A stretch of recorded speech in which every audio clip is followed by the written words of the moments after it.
தமிழ்நாடு தௌஹீத் ஜமாத் சார்பாக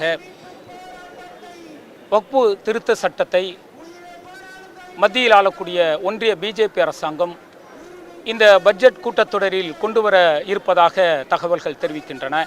கண் துடைப்புக்காக அமைக்கப்பட்ட அந்த கூட்டுக்குழுவில் இடம்பெற்றிருந்த பல்வேறு உறுப்பினர்கள் அந்த திருத்தத்தை கண்டித்து பல்வேறு கருத்துக்களை பதிவு செய்திருந்த போதிலும் அந்த கருத்துக்களை அந்த கூட்டுக்குழு எடுத்துக்கொள்ளாமல் நாடாளுமன்ற சபாநாயகரிடம் அந்த குழு தலைவர் ஒப்படைத்திருக்கின்றார்.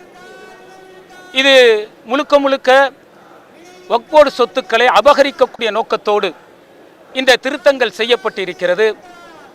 இஸ்லாமியர்களுடைய இந்த சொத்துக்களை திட்டமிட்டு அபகரிக்க வேண்டும் என்கின்ற வகையில் பல்வேறு திருத்தங்களை கொண்டு வந்திருக்கக்கூடிய இந்த ஒன்றிய அரசு இஸ்லாமியர்கள் மட்டுமே அந்த சொத்துக்களை நிர்வகிக்க வேண்டும் என அந்த திருத்தங்கள் இருக்கும் பொழுது அதில் சில மாற்றங்களை கொண்டு வந்து இஸ்லாம் அல்லாதவர்களும் அந்த வக்ஃபோர்டு திருத்த சட்டத்தின் மூலம் வாரியத்தில் உறுப்பினர்களாக கொண்டு வருவார்கள் என்பது மிக கடுமையாக கண்டிக்கத்தக்க ஒன்று.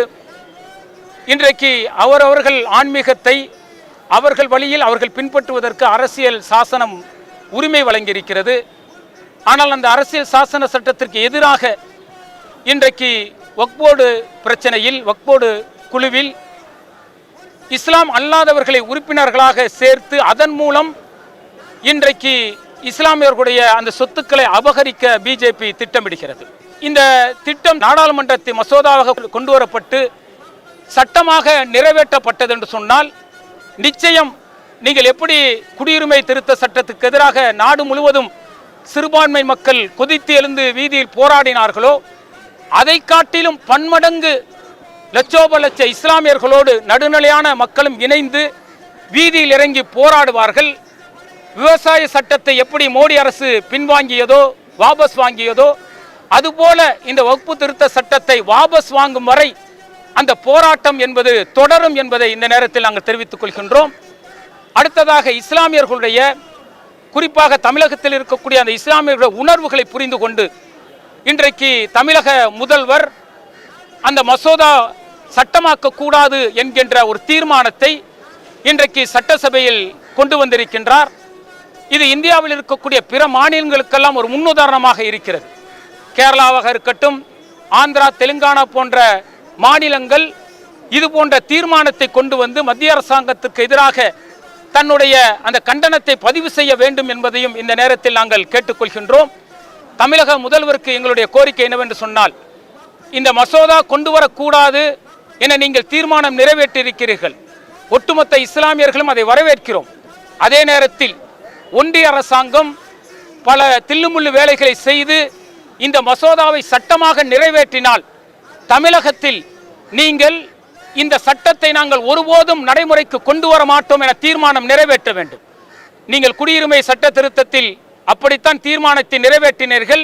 இப்படி ஒரு தீர்மானத்தை நீங்கள் கொண்டு வருவீர்கள் என்று சொன்னால் நிச்சயம் வரக்கூடிய சட்டமன்ற தேர்தலில் ஒட்டுமொத்த இஸ்லாமியர்கள் அனைவரும் உங்களை மீண்டும் முதல்வராக்குவார்கள் என்பதில் எந்தவித சந்தேகமும் இல்லை என்பதை நாங்கள் தெள்ள தெளிவாக தெரிவித்துக் கொள்கின்றோம். எடப்பாடிக்கும் எங்களுடைய கோரிக்கை என்னவென்று சொன்னால், நீங்கள் குடியுரிமை திருத்த சட்டத்திற்கு ஆதரவளித்து நீங்கள் வாக்களித்ததன் விளைவாக பல முறை நீங்கள் வருத்தம் தெரிவித்திருக்கிறீர்கள்.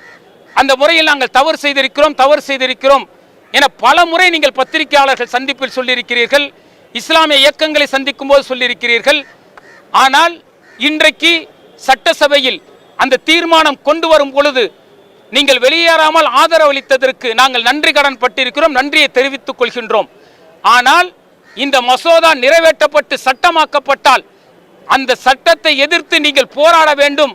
அதிமுக சிறுபான்மையினருக்கு ஆதரவாக இருந்தால் மட்டும்தான் சிறுபான்மையினருடைய வாக்குகளை நீங்கள் பெற முடியும் என்பதையும் உங்களுக்கு நாங்கள் ஒரு எச்சரிக்கையாகவே சொல்லிக் கொள்கின்றோம். அல்லாஹு அக்பர், அல்லாஹு அக்பர்.